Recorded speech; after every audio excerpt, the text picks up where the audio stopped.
Bonjour à tous, c'est Pascal pour La Vie d'ici et je vous emmène aujourd'hui dans le monde magnifique de Sarah H. et de Dany de la Pérouse. Alors Dany, quelle est la part des droits de l'homme dans ton art? Alors ce qu'il faut savoir, c'est que j'ai toujours eu l'idée, peut-être un tout petit peu utopique, mais comme disait Théodore Monod, l'utopie n'est pas l'irréalisable, mais l'irréalisé. Donc nous on espère réaliser cette belle chose qui est, on pourrait dire, l'emploi ou la généralisation des droits de l'homme dans toutes les parties du monde, mais chez nous en premier.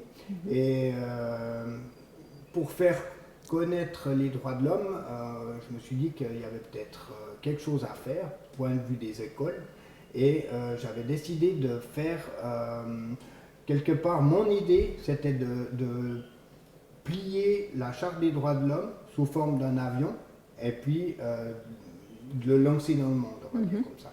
Donc après, la Biennale de Montreux m'a donné cette occasion-là, parce qu'on expose tous les 2 ans à la Biennale de Montreux. Et puis chaque fois, moi je suis connu pour faire les tétravaches et ça ne m'intéresse pas forcément de montrer des tétravaches, parce que ça c'est ce qui nous fait vivre, on peut dire.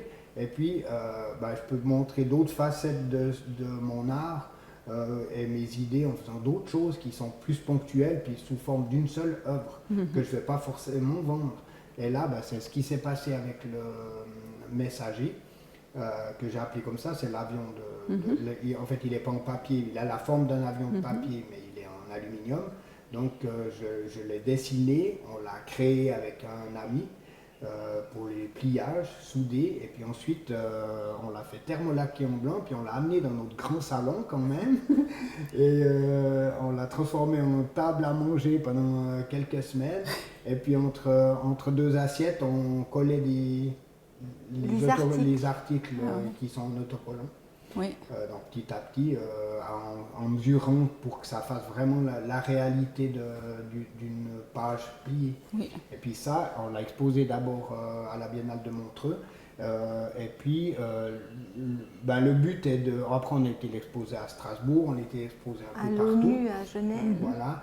Et puis, devant les écoles, pour faire naître un petit sentiment, et puis aussi pouvoir permettre aux professeurs de donner par exemple un cours civique aux élèves en ayant une sculpture et puis quelque chose d'un peu plus accrocheur qu'un bouquin un peu, qui les intéresse pas forcément. Et puis là, quand on a été l'exposer à Montreux, il y a des gens de l'ONU qui sont passés et puis qui m'ont demandé pour un Xème anniversaire de la Charte des droits de l'homme. Et là, on l'a prêté à Genève, ce qui nous a fait nous faire connaître par ces personnes. Puis après, on s'est lié un peu d'amitié. Puis maintenant, comme on a un projet aux États-Unis qui n'est pas de l'avion, mais qui est de faire un parc tel que celui de Lausanne et de Sion, oui, avec vraiment pour présenter les 30 articles de la Charte des droits de l'homme. C'est magnifique. Ouais. En tout cas, félicitations pour tout ce que vous faites. Puis là, on est en train de créer un livre avec les images de chaque sculpture, les esquisses pour chaque article des droits de l'homme. Donc ça, c'est vraiment... on a travaillé ensemble, mais c'est son concept. Et comme ça, on pourra le vendre pour faire connaître ce projet et faire connaître les droits de l'homme. On va le faire vraiment de façon qui soit agréable, pas que ça soit plein de textes et lourd. Alors, je vous remercie. J'étais très heureuse de partager ce moment avec vous. C'était très sympa et j'espère vraiment de tout cœur que nos auditeurs vont avoir un accueil fantastique pour toutes vos œuvres et ce que vous faites. Merci beaucoup. Merci, et on a eu aussi plaisir. Merci. Ouais.